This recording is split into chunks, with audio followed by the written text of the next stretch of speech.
सभी डीएलएड साथियों को मेरा नमस्कार। आप सभी का स्वागत है मेरे चैनल पर। और फ्रेंड्स, आज की इस वीडियो में डिस्कस करने वाले हैं UP DElEd second semester subject सामाजिक अध्ययन।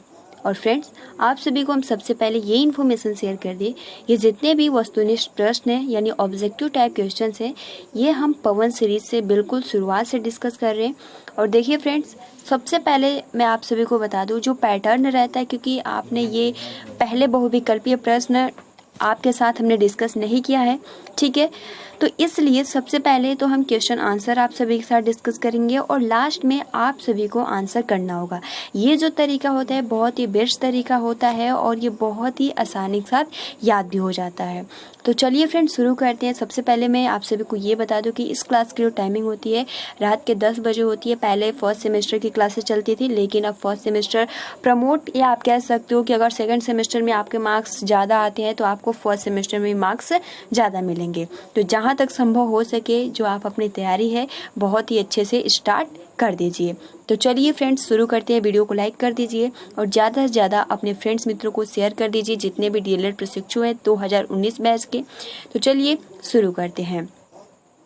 तो सबसे पहले देखिए, प्रश्न है वस्तुनिष्ठ पवन सीरीज का क्वेश्चन है कि चंद्रगुप्त मौर्य का जन्म हुआ था 340 ईसा पूर्व, 345 ईसा पूर्व, लगभग 347 ईसा पूर्व, लगभग 349 ईसा पूर्व। तो यहाँ पर चंद्रगुप्त मौर्य का जन्म हुआ था, ऑप्शन नंबर बी 345 ईसा पूर्व इनका जन्म हुआ था, ठीक है। तो ये बहुत ही महत्वपूर्ण प्रश्न है। सेकंड जो क्वेश्चन है कि मौर्य शासन में सेना का प्रबंध करने वाला मंडल में सदस्य होते थे 20, 30, 10, 40। तो मौर्य शासन में सेना का प्रबंध करने वाला मंडल में सदस्य होते थे तो वो होते थे 30। तो ऑप्शन नंबर यहाँ पर करेक्ट आंसर हो जाएगा बी, यानी मौर्य शासन में जो भी सेना का प्रबंध हो गया तो उसमें जो सदस्यों की संख्या थी 30, ठीक। तीसरा जो आपका प्रश्न है कि अमित्र घात के नाम से इतिहास में प्रसिद्ध है चंद्रगुप्त, बिंदुसार, अशोक, दशरथ। तो अमित्र घात के नाम से जो इतिहास में प्रसिद्ध है वो है बिंदुसार, ठीक है। आप ये भी आंसर कर सकते हो कि बिंदुसार के बाद कौन सा शासक आया था, जो कि बहुत ही महत्वपूर्ण है और हमने पहले भी डिस्कस किया है। फोर्थ आपका प्रश्न है कि मौर्य प्रशासन में भूमि कर एकत्रित करने वाले अधिकारी कहलाते थे अमात्य, मंत्री, अग्रम, सेनापति। तो मौर्य प्रशासन में भूमि कर एकत्रित करने वाले अधिकारी कहलाते थे, ऑप्शन नंबर यहाँ पर सी करेक्ट आंसर हो जाएगा, अग्रम, ठीक है। अगला फिफ्थ प्रश्न है कि गुप्त वंश का संस्थापक था चंद्रगुप्त प्रथम, समुद्रगुप्त, श्रीगुप्त, रामगुप्त। तो गुप्त वंश का संस्थापक था, ऑप्शन नंबर सी यहाँ पे करेक्ट आंसर हो जाएगा, श्रीगुप्त। अगला जो प्रश्न है सिक्स की बुद्ध चरित्र के लेखक थे अश्वघोष, नागार्जुन, कालिदास, चरक। तो बुद्ध चरित्र के लेखक थे, ऑप्शन नंबर यहाँ पे फर्स्ट करेक्ट आंसर हो जाएगा, अश्वघोष। बहुत ही महत्वपूर्ण प्रश्न है। बुद्ध चरित्र के जो लेखक हैं वो है अश्वघोष। अगला जो प्रश्न है कि गुप्त युग का महान वैद्य था बाणभट्ट, भट्टी, धन्वंतरी, चरक। तो गुप्त युग का महान वैद्य था वो था धन्वंतरी, इसलिए ऑप्शन नंबर यहाँ पर सी करेक्ट आंसर होगा। शून्य के आविष्कारक थे आर्यभट्ट, भास्कर, सीवी रमन, वराह मिहिर। तो शून्य के आविष्कारक थे, ऑप्शन नंबर यहाँ पे फर्स्ट करेक्ट आंसर हो जाएगा, आर्यभट्ट। नवा आपका प्रश्न है कि हर्ष थानेश्वर का राजा बना 605 ईसा पूर्व, 604 ईसा पूर्व, 606 ईसा पूर्व, 607 ईसा पूर्व। तो हर्ष थानेश्वर का राजा बना था, ऑप्शन नंबर यहाँ पे स करेक्ट आंसर हो जाएगा, ठीक है। 606 ईस्वी में हर्ष थानेश्वर का राजा बना था, ठीक है। हर्ष थानेश्वर का राजा बना 606 ईस्वी में। अगला जो प्रश्न है कि हर्ष चरित्र के लेखक हैं बाणभट्ट, हर्षवर्धन, वेनसांग, कालिदास। ये भी बहुत ही महत्वपूर्ण प्रश्न है। हर्ष चरित्र के जो लेखक हैं, इस तरीके से बहुत ज़्यादा कंफ्यूजन होता है क्योंकि हर्ष और हर्षवर्धन ये जो ऑप्शन होता है हर बार दे दिया जाता है कंफ्यूज करने के लिए, बट जो हर्ष चरित्र के लेखक है वो है बाणभट्ट, ठीक है। तो ये हर्षवर्धन नहीं होगा, हर्ष चरित्र के लेखक है बाणभट्ट, तो इसलिए ऑप्शन नंबर यहाँ पे फर्स्ट करेक्ट आंसर होगा। अगला 11 नंबर प्रश्न है कि महामोक्ष परिषद का आयोजन होता था कन्नौज में, थानेश्वर में, प्रयाग में, पाटलिपुत्र में। तो महामोक्ष परिषद का आयोजन होता था प्रयाग में, तो ऑप्शन नंबर यहाँ पर सी करेक्ट आंसर होगा। 12 प्रश्न है कि कलचुरी सत्ता का उत्कर्ष हुआ था कोकल प्रथम द्वारा, गांगेय विक्रमादित्य द्वारा, कोकल द्वितीय द्वारा, लक्ष्मी कर्ण द्वारा। तो कलचुरी सत्ता का उत्कर्ष हुआ था, ऑप्शन नंबर यहाँ पर बी करेक्ट आंसर हो जाएगा, गांगेय देव विक्रमादित्य द्वारा। ऑप्शन नंबर बी यहाँ पे करेक्ट आंसर होगा। 13 प्रश्न है कि राजपूत शासन व्यवस्था में न्याय एवं सेना का सर्वोच्च अधिकारी था। तो राजपूत शासन व्यवस्था में न्याय एवं सेना का सर्वोच्च अधिकारी था। ऑप्शन नंबर यहाँ पे बी करेक्ट आंसर हो जाएगा, राजा। ठीक है, क्योंकि आप सभी को पता है कि जब हमने राजपूत कालीन डिस्कस किया था शासन व्यवस्था में, तो वहाँ राजा को जो संज्ञा दी जाती थी, देवता के तरह उनको पूजा जाता था। ठीक है, बहुत ज़्यादा सर्वोच्च स्थान मिलता था। तो यहाँ पे यही क्वेश्चन पूछा है कि राजपूत शासन व्यवस्था में न्याय एवं सेना का सर्वोच्च अधिकारी था, तो वो था राजा। ऑप्शन नंबर बी यहाँ पे करेक्ट आंसर हो जाएगा। 14 प्रश्न है कि राजपूत युग में आय का मुख्य स्रोत क्या था। तो राजपूत युग में आय का मुख्य स्रोत था, ऑप्शन नंबर यहाँ पर देख सकते हो, भूमि कर दिया है, वाणिज्य कर, उपहार, लूट में प्राप्त धन। तो राजपूत युग में आय का प्रमुख स्रोत था, ऑप्शन नंबर यहाँ पे फर्स्ट करेक्ट आंसर हो जाएगा, भूमि कर। 15 प्रश्न है कि चंदेल शासकों की राजधानी थी उज्जैन, धार, खजुराहो, कन्नौज। तो चंदेल शासकों की राजधानी थी, ऑप्शन नंबर यहाँ पे सी करेक्ट आंसर हो जाएगा, खजुराहो। ठीक है, अगला 16 प्रश्न है कि कन्हेरी का बौद्ध विहार शिक्षा का केंद्र था, चालुक्य, चोल, राष्ट्रकूट, पल्लव। तो कन्हेरी का बौद्ध विहार शिक्षा का केंद्र था, ऑप्शन नंबर यहाँ पे सी करेक्ट आंसर हो जाएगा। ठीक है, कन्हेरी का बौद्ध विहार शिक्षा का केंद्र था राष्ट्रकूट। अगला 17 प्रश्न है कि मत विलास प्रहसन कृति संबंधित है पल्लवों से, राष्ट्रकूटों से, चोलों से, चालुक्यों से। तो मत विलास प्रहसन कृति संबंधित है, ऑप्शन नंबर यहाँ पे फर्स्ट करेक्ट आंसर हो जाएगा, पल्लवों से।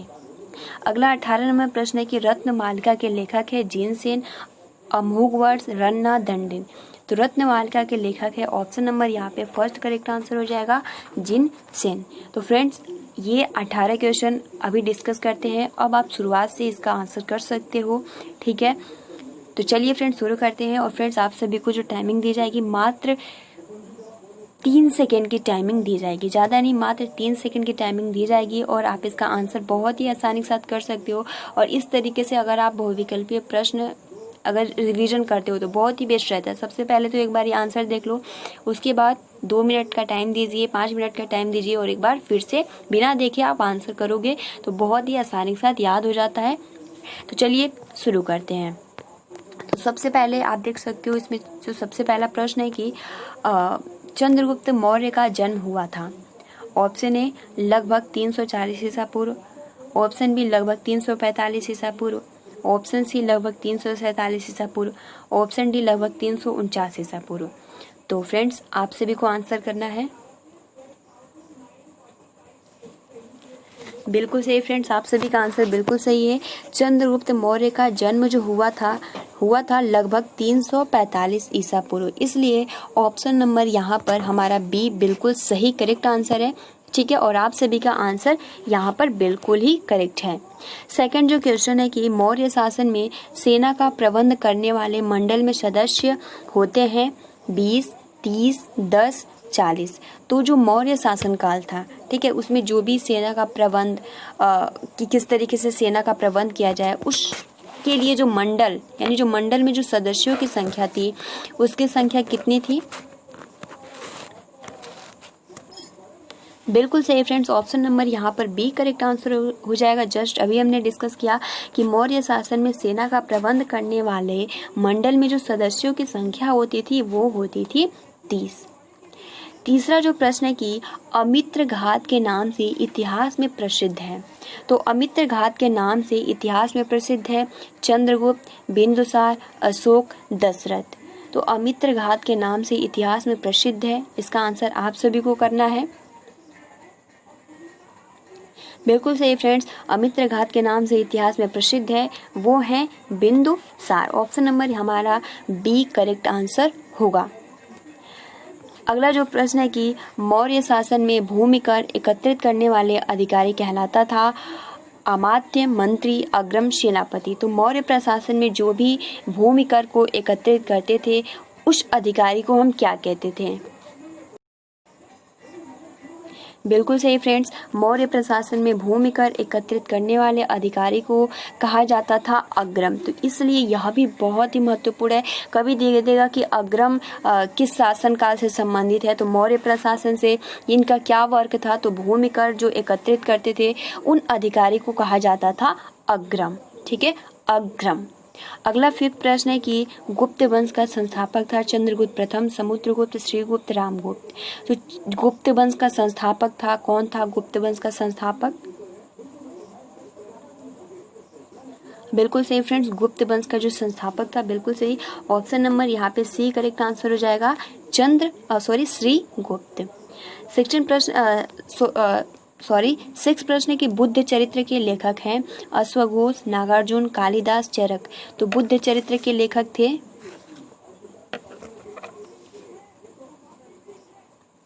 बिल्कुल सही, बुद्ध चरित्र के जो लेखक है, ऑप्शन नंबर यहाँ पे फर्स्ट करेक्ट आंसर हो जाएगा, अश्वघोष, घोष। देखिए 7वां प्रश्न है कि गुप्त युग का महान वैद्य था बाणभट्ट, भट्टी, धन्वंतरी, चरक। तो गुप्त युग का महान वैद्य था, कौन था? बिल्कुल सही, ऑप्शन नंबर यहाँ पर सी करेक्ट आंसर हो जाएगा। गुप्त युग का महान वैद्य था धन्वंतरी। तो इसलिए ऑप्शन नंबर हमारा सी करेक्ट आंसर होगा। 8वां जो प्रश्न है कि शून्य के आविष्कारक थे आर्यभट्ट, भास्कर, सीवी रमन, वराह मिहिर। तो शून्य के आविष्कारक थे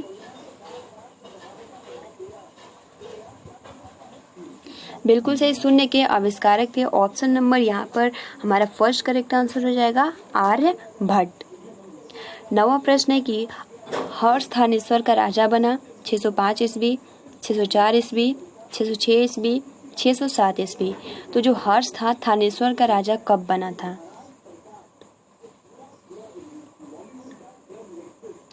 बिल्कुल सही फ्रेंड्स, जो हर्ष था थानेश्वर का जो राजा बना वो सन जो था ईस्वी था 606 ईस्वी। तो ऑप्शन नंबर यहाँ पर सी जो है करेक्ट आंसर होगा। 10वां प्रश्न है कि हर्ष चरित्र के लेखक हैं बाणभट्ट, हर्षवर्धन, वेनसांग, कालिदास। तो हर्ष चरित्र के लेखक हैं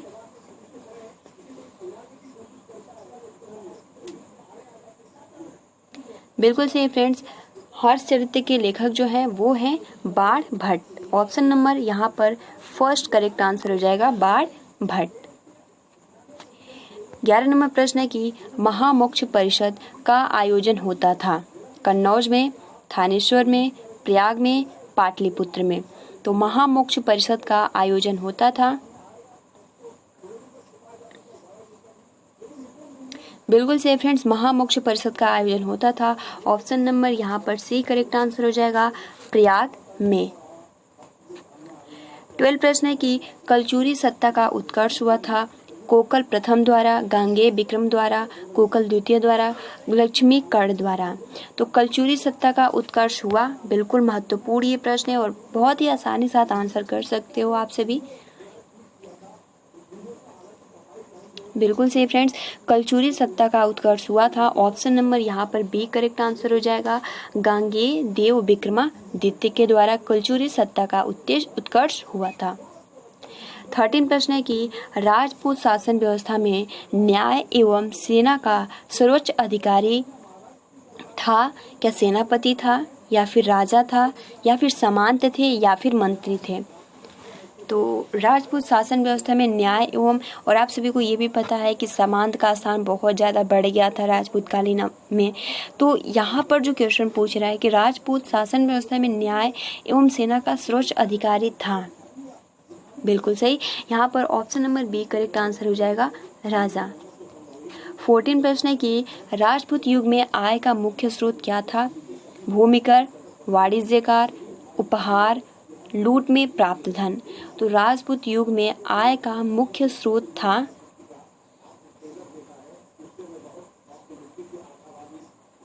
बिल्कुल सही फ्रेंड्स, आप सभी का आंसर बिल्कुल सही है। राजपूत युग में आय का मुख्य स्रोत था। ऑप्शन नंबर यहाँ पर हमारा फर्स्ट करेक्ट आंसर हो जाएगा, भूमि कर। 15 प्रश्न है कि चंदेल शासकों की राजधानी थी उज्जैन, धार, खजुराहो, कन्नौज। तो तो चंदेल शासकों की राजधानी थी। फ्रेंड्स, हमने ये भी देखा था कि चंदेल शासक में जो मंदिर बना था खजुराहो में, वो किस लिए प्रसिद्ध था? खजुराहो किस लिए प्रसिद्ध है? तो मंदिरों के लिए प्रसिद्ध है। और हमने ये भी जाना था कि जो खजुराहो में मंदिरों का निर्माण किसने करवाया था? तो चंदेल शासकों ने करवाया था। तो इस तरीके से ये भी जो क्वेश्चन पूछा है कि चंदेल शासकों की राजधानी थी तो खजुराहो, तो जो हमारा टेक्स्ट था कि खजुराहो में जो मंदिर बना है किसका बना है? चांदी का। ये सही नहीं है कि चांदी का बना है, क्योंकि अगर आपको याद करना है तो अगर आप रिलेट करके याद करते हो तो बहुत ही आसानी के साथ याद हो जाएगा। तो चंदेल शासकों की राजधानी थी, वो थी खजुराहो। तो ऑप्शन नंबर यहाँ पर बी करेक्ट। और खजुराहो से रिलेट करके भी क्वेश्चन आते हैं, तो जस्ट मैंने अभी बताया खजुराहो किस लिए प्रसिद्ध है? तो मंदिरों के लिए प्रसिद्ध है। खजुराहो में मंदिरों का निर्माण किसने करवाया था? तो चंदेल शासकों ने करवाया था। चंदेल शासकों की राजधानी क्या थी? तो खजुराहो। तो इस तरीके से ये खजुराहो से रिलेट करके इतने सारे क्वेश्चन पूछे जा सकते हैं।